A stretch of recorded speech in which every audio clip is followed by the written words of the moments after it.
বাংলায় মুঘল শাসন প্রতিষ্ঠার পর থেকে বিভিন্ন সময়ে বিভিন্ন সুবাদার এ অঞ্চলে শাসন পরিচালনা করতেন। 1740-এ সুবাদার সরফরাজ খানের অযোগ্যতার সুযোগে বিহারের শাসক আলীবর্দী খান বাংলার মসনদ দখল করেন। তার মৃত্যুর পর আলীবর্দীর দৌহিত্র সিরাজউদ্দৌলা বাংলা, বিহার ও উড়িষ্যার নবাব হিসাবে ক্ষমতার উত্তরাধিকারী হন। সদ্য কৈশোর পেরোনো তরুণ এই নবাবের সরলতা, রাষ্ট্র পরিচালনার অনভিজ্ঞতা আর তার পারিষদদের গোপন শত্রুতাকে পুঁজি করে ইংরেজরা দখল করে নেয় বাংলার মসনদ। 1757-র 23শে জুন ভাগীরথী নদীর তীরে পলাশীর প্রান্তরে অনিবার্য এক যুদ্ধে সেনাপতি মির্জা জাফরের বিশ্বাসঘাতকতায় ধূর্ত ইংরেজ সেনা লর্ড ক্লাইভের বাহিনীর কাছে পরাজিত ও নিহত হন বাংলার শেষ স্বাধীন নবাব সিরাজউদ্দৌলা।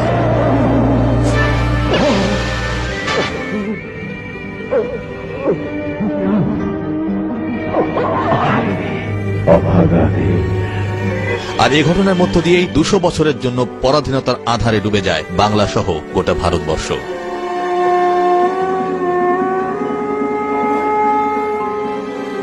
ভারতবর্ষের স্বাধীনতা সংগ্রামের ইতিহাস ব্যাপক ও বৈচিত্র্যময়। এই সংগ্রামে এমন কিছু ব্যক্তি ছিলেন যাদের কথা না বললেই নয়। মহাত্মা গান্ধী তাদের অন্যতম। তিনি চাইছিলেন না ভারত ভেঙে হিন্দু মুসলমান ভাইয়ে ভাইয়ে আলাদা হয়ে যাক।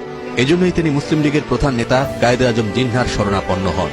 1944-এর 9 সেপ্টেম্বর দিল্লিতে জিন্নাহর বাড়িতে গিয়ে হাজির হন গান্ধীজি। ভারত ভাগ ঠেকাতে 18 দিন আলোচনা চালান তারা, কিন্তু মুসলিম লীগের নেতারা একটি আলাদা রাষ্ট্রের ব্যাপারে অনড় থাকেন। এরকম অবস্থায় 1946-এর মার্চে তৎকালীন ব্রিটিশ সরকারের ক্ষমতাসীন দল লেবার পার্টির প্রতিনিধিরা দিল্লিতে আসেন ভারতের স্বাধীনতার ব্যাপারে আলোচনা করতে। তারা গান্ধী, জিন্নাহ সহ বড় বড় নেতাদের সাথে আলোচনা চালান।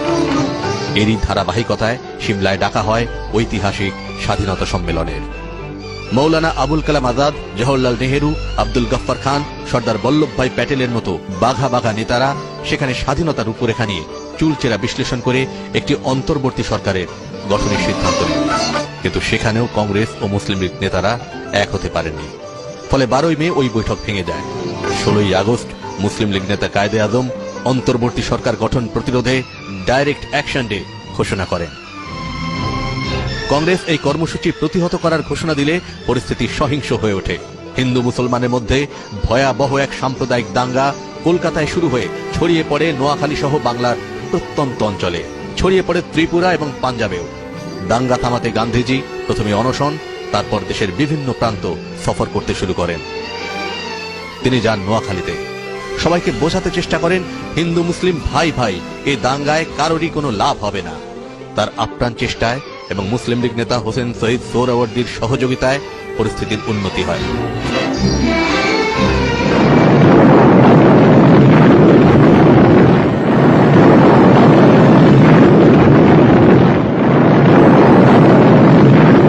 এরই মাঝে দ্বিতীয় মহাযুদ্ধের কারণে দ্রুত পাল্টাতে থাকে বৈশ্বিক রাজনীতির প্রেক্ষাপট। 1945-এর আগস্টে জাপানের হিরোশিমা ও নাগাসাকি শহরে মার্কিন বাহিনীর পারমাণবিক বোমা নিক্ষেপের প্রতিক্রিয়া যুদ্ধের বিরুদ্ধে ফুঁসে ওঠে সারা দুনিয়া।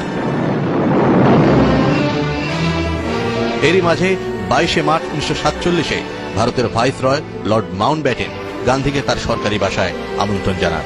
সেখানে তিনি তাকে জানিয়ে দেন ভারতবর্ষকে 2 ভাগে বিভক্ত করে স্বাধীন করে দিতে যাচ্ছেন তারা।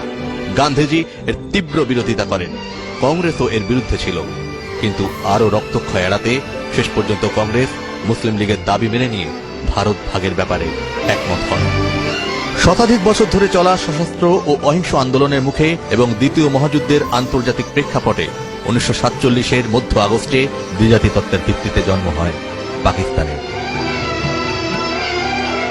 1100 মাইলের ব্যবধান সত্ত্বেও তৎকালীন পূর্ব পাকিস্তানের 7 কোটি মানুষ ভেবেছিল পশ্চিম পাকিস্তানের নেতৃত্বাধীন শাসনে তারা মুসলিম পরিচয় সমুন্নত রেখে সুখ, শান্তি ও সমৃদ্ধির মধ্যে বসবাস করতে পারবে।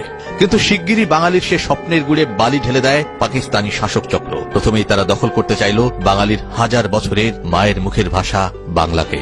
পাকিস্তান প্রতিষ্ঠার আগেই আলিগড় বিশ্ববিদ্যালয়ের উপাচার্য ডক্টর জিয়াউদ্দিন আহমেদ প্রস্তাব করেছিলেন উর্দুই হবে পাকিস্তানের রাষ্ট্রভাষা। কিন্তু ভাষাবিদ ডক্টর মোহাম্মদ শহীদুল্লাহ সহ এদেশের বুদ্ধিজীবী মহল এর তীব্র বিরোধিতা করেন। পাকিস্তান প্রতিষ্ঠার পরপরই সে সময় পাকিস্তানের কেন্দ্রীয় শিক্ষামন্ত্রী, যিনি মূলত ছিলেন কেন্দ্রীয় পূর্ব বাংলার প্রতিনিধি, ফজলুর রহমান আরবি হরফে বাংলা লেখা প্রচলনের চেষ্টা করেন।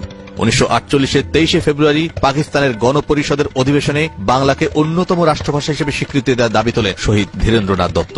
কিন্তু প্রধানমন্ত্রী লিয়াকত আলী, প্রাদেশিক মুখ্যমন্ত্রী খাজা নাজিমুদ্দিন ও গণপরিষদের সহসভাপতি মৌলভী তমিদুদ্দিন খান এই দাবি নাকচ করে দেন। এ ঘটনার প্রতিবাদে গোটা বাংলা ফুঁসে ওঠে। 11 মার্চ পূর্ব বাংলার সর্বত্র ডাকা হয় ধর্মঘট। ধর্মঘটীদের দমনে পুলিশ 144 ধারা জারি করে এবং ঢাকা বিশ্ববিদ্যালয়ের আন্দোলনরত ছাত্রদের লাঠিচার্জ ও ব্যাপক ধরপাকড় করলে পরিস্থিতি আরও উত্তপ্ত হয়ে ওঠে। এ অবস্থায় পূর্ব পাকিস্তানের মুখ্যমন্ত্রী খাজা নাজিমুদ্দিন আন্দোলনকারীদের সাথে 8 দফার এক চুক্তি স্বাক্ষর করেন, যাতে বলা হয় উর্দুর পাশাপাশি বাংলাও রাষ্ট্রভাষার মর্যাদা পাবে। কিন্তু পূর্ব পাকিস্তান সফরে এসে 1948-এর 21 ও 24 মার্চ আলাদা আলাদা সভায় পাকিস্তানের গভর্নর জেনারেল কায়েদে আজম জিন্না এই চুক্তির প্রতি বৃদ্ধাঙ্গুলি প্রদর্শন করে বলেন,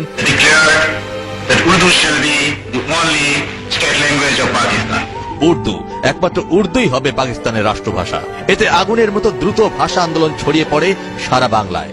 এর মধ্যে পাকিস্তানের প্রধানমন্ত্রী লিয়াকত আলী আততায়ীর গুলিতে নিহত হলে খাজা নাজিমুদ্দিন হন পাকিস্তানের প্রধানমন্ত্রী। 1952-র 27 জানুয়ারি ঢাকা সফরে এসে তিনিও জিন্নার প্রতিধ্বনি করে বলেন, উর্দুই হবে পাকিস্তানের রাষ্ট্রভাষা। এবার ধৈর্যের বাঁধ ভাঙে বাঙালি। 4 ফেব্রুয়ারি সারা পূর্ব পাকিস্তানে ধর্মঘট পালন করা হয়। চলতে থাকে লাগাতার আন্দোলন। 20 ফেব্রুয়ারি ছিল প্রাদেশিক ব্যবস্থাপক সভার বাজেট অধিবেশন। এই অধিবেশনকে কেন্দ্র করে সব সভা সমাবেশ মিছিল নিষিদ্ধ করে 144 ধারা জারি করা হয়। আন্দোলনকারীরা ভাষার দাবি বাস্তবায়নে এই কারফিউ ভাঙার সিদ্ধান্ত নেন। সেই মোতাবেক 52-র 21 ফেব্রুয়ারি দুপুরে আন্দোলনকারীরা ঢাকা বিশ্ববিদ্যালয় এলাকা থেকে মিছিল করে পরিষদ ভবনের দিকে অগ্রসর হতে থাকে। বিকাল ঠিক 3:30 অতর্কিতে পুলিশ গুলিবর্ষণ শুরু করে মিছিলের উপর। আর সাথে সাথে পথে লুটিয়ে পড়েন শফিক, রফিক, সালাম, জব্বার, বরকত সহ নাম না জানা আরো অনেক বীর শহীদ।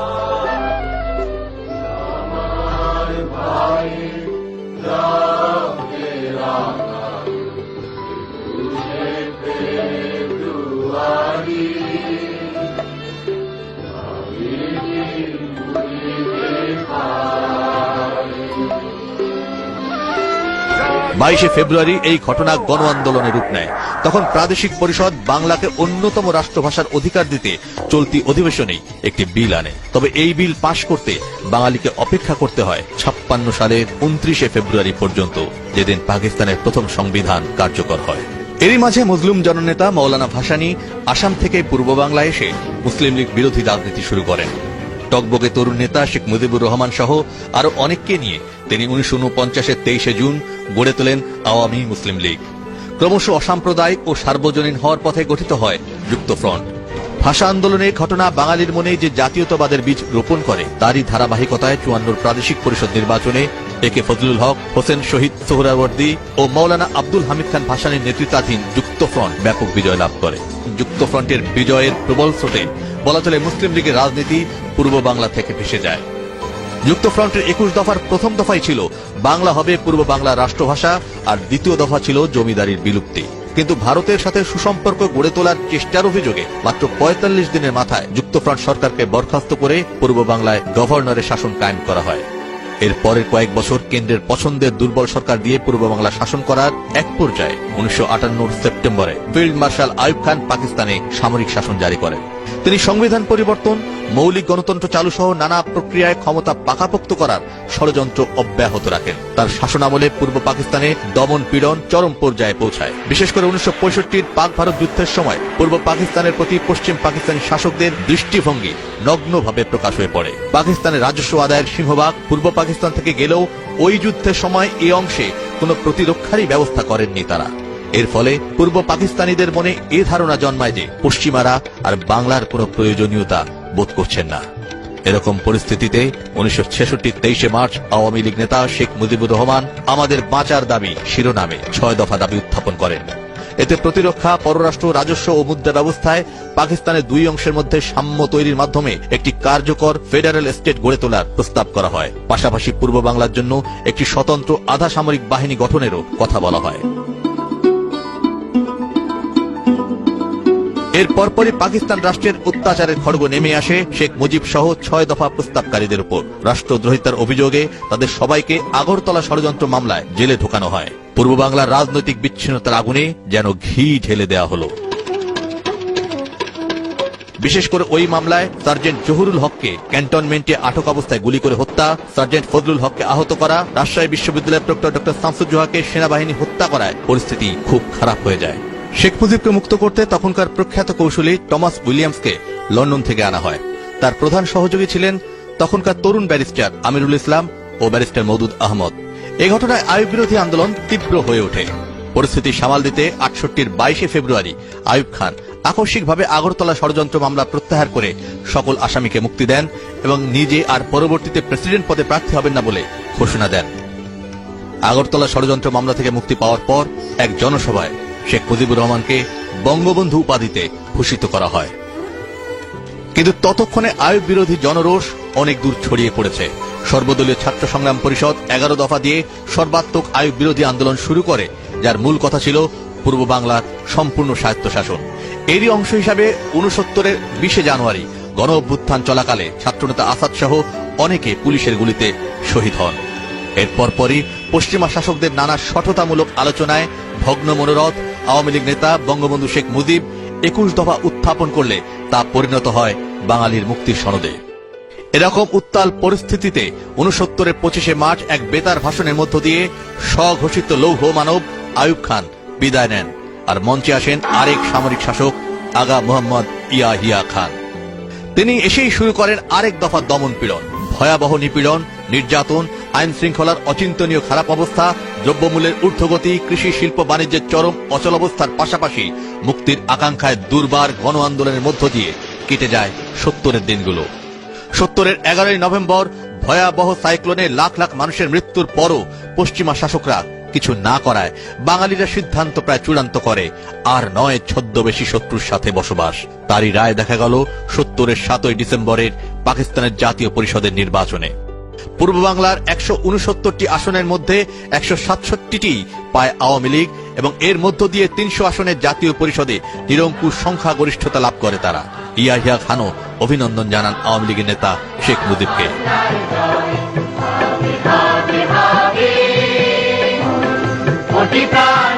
৭০-এর নির্বাচনে ব্যাপক জয়লাভের পর সংখ্যাগরিষ্ঠ দল আওয়ামী লীগের নেতা বঙ্গবন্ধু শেখ মুজিবুর রহমান দেশবাসীর উদ্দেশ্যে এক ঐতিহাসিক বক্তব্য রাখেন ৭১-এর ৩রা জানুয়ারি। সেখানে তিনি একদিকে যেমন সারা দেশের ভোটারদের ধন্যবাদ এবং কৃতজ্ঞতা জ্ঞাপন করেন, অন্যদিকে তুলে ধরেন ক্ষমতা হস্তান্তরের পর তার সরকারের করণীয় সম্পর্কে। সেখানে তিনি দুই পাকিস্তানের ভেতর ক্ষমতার ভারসাম্যের উপর বিশেষভাবে জোর দেন। আজ বাংলাদেশের মানুষ বাস্তুহারা হয়েছে, যাদের ঘর বাড়ি নাই। আজকে দেখেন রাস্তার পারে পারে, বস্তিতে বস্তিতে হাজার হাজার মানুষ ঘর নাই, বাড়ি নাই, রাস্তার উপর পড়ে থাকে। আইয়ুব খানের আমলে ট্রাস্ট জমি বড় বড় বুড়িওয়ালাদের দেওয়া হয়েছে। ওই বুড়িওয়ালাদের কাছ থেকে জমি কেড়ে নিয়ে যারা জমিহীন কৃষক, তাদের মধ্যে জমি বিলি করা হবে। ভবিষ্যতে খাস ল্যান্ড আর বড় লোকদের দেওয়া হবে না, গরিবদের মধ্যে ভাগ করা হবে। আমি জানি দেশের মধ্যে বেকার সমস্যা বেড়ে গেছে। কি করব ভাই জানি।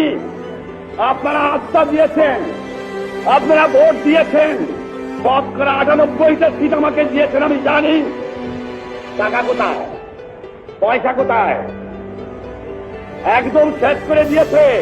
বেকার ৭০ লক্ষ বেকার আছে এই বাংলাদেশে। এদের জন্য কুটির শিল্পের মাধ্যমে এবং কাজের বন্দোবস্ত করে যত তাড়াতাড়ি হয় বেকার সমস্যা দূর করার চেষ্টা করতে হবে। না হলে এদেশের মানুষ সেটার কুকুরের মতো রাস্তাঘাটে না খেয়ে মরবে। আর একটা কথা বলি আমার রিফিউজি ভাইদের কাছে, ২৩ বছর পরে এদেশে আর রিফিউজি নাই। আপনারা বাংলাদেশে আসছেন বাঙালি, ২৩ বছর পর্যন্ত আজও আমরা রিফিউজি ট্যাক্স দেই।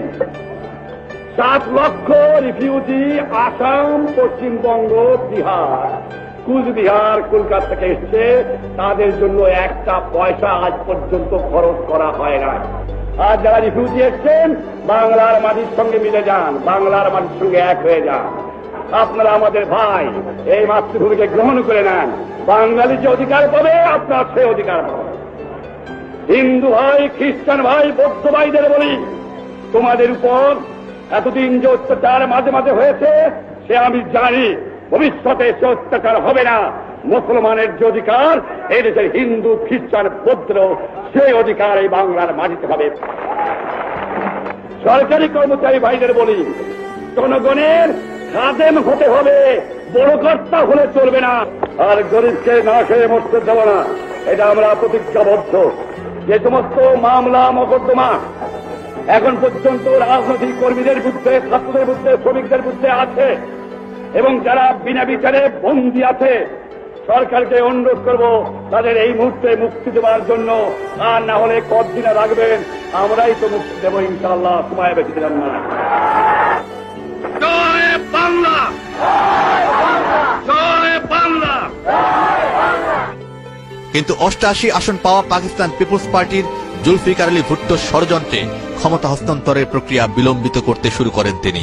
তারা চাইছিলেন না পশ্চিম পাকিস্তানের বাইরের কোন দল পাকিস্তানের শাসনভার নিক, তাই তারা নানা কূটচাল চালতে শুরু করেন। ভুট্টো প্রকাশ্যেই বলতে থাকেন, পিপলস পার্টি ছাড়া ক্ষমতা হস্তান্তর মেনে নেওয়া হবে না। তার বিরোধিতার কারণে নির্বাচনের প্রায় 2 মাস পর 1971-এর 3রা মার্চ জাতীয় পরিষদের অধিবেশন আহ্বান করা হয়। কিন্তু শেষমেশ সে অধিবেশনও বাতিল করা হলে পরিস্থিতি ঘোলাটে হয়ে পড়ে। শেখ মুজিবের সামনে 7 কোটি বাঙালির ভাগ্য নিয়ন্ত্রণে তাদের মুক্তির আহ্বান শোনানো ছাড়া আর কোনো পথ খোলা ছিল না বলেই মনে করেন অনেক ঐতিহাসিক। তাই 7ই মার্চ রেসকোর্সের ময়দানে তিনি উদাত্ত আহ্বান জানালেন, এবারের সংগ্রাম মুক্তির সংগ্রাম, এবারের সংগ্রাম স্বাধীনতার সংগ্রাম। বাংলাদেশ স্বাধীন করো, বের বাগানে অস্ত্র ধরো, বাংলাদেশ স্বাধীন করো। আমার দেশ তোমার দেশ, বাংলাদেশ বাংলাদেশ স্বাধীন করো।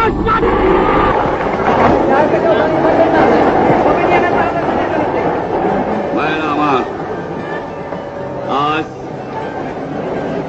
দুঃখ ভারাক্রান্ত মন নিয়ে আপনাদের সামনে হাজির হয়েছি। আজ ঢাকা, চট্টগ্রাম, খুলনা, রাজশাহী, রংপুরে আমার ভাইয়ের রক্তে রাজপথ রঞ্জিত হয়েছে। আজ বাংলার মানুষ মুক্তি চায়, বাংলার মানুষ বাঁচতে চায়, বাংলার মানুষ তারা আজ তার অধিকার চায়। কিন্তু দুঃখের বিষয়, আজ দুঃখের সঙ্গে বলতে হয়, 23 বছরের করুণ ইতিহাস, বাংলার অত্যাচারের, বাংলার মানুষের রক্তের ইতিহাস, 23 বছরের ইতিহাস, মনুষ্য নরনারীর আত্মনাদের ইতিহাস, বাংলার ইতিহাস, এদেশের মানুষের রক্ত দিয়ে রাজপথ রঞ্জিত করার ইতিহাস। 1952 সালে রক্ত দিয়েছি, 1954 সালে নির্বাচনে জয়লাভ করেও আমরা গদিতে বসতে পারি নাই। 1958 সালে আইয়ুব খান মার্শাল ল জারি করে 10 বছর পর্যন্ত আমাদের গোলাম করে রেখেছে। 1967 সালে 6 দফার আন্দোলনে 7ই জুনে আমার ছেলেদের গুলি করে হত্যা করা হয়েছে।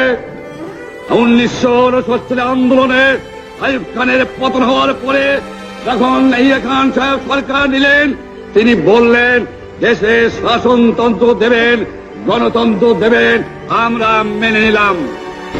কি পেলাম আমরা? আমার পয়সা দিয়ে অস্ত্র কিনেছি ওই সূত্র আক্রমণ থেকে দেশকে রক্ষা করার জন্য।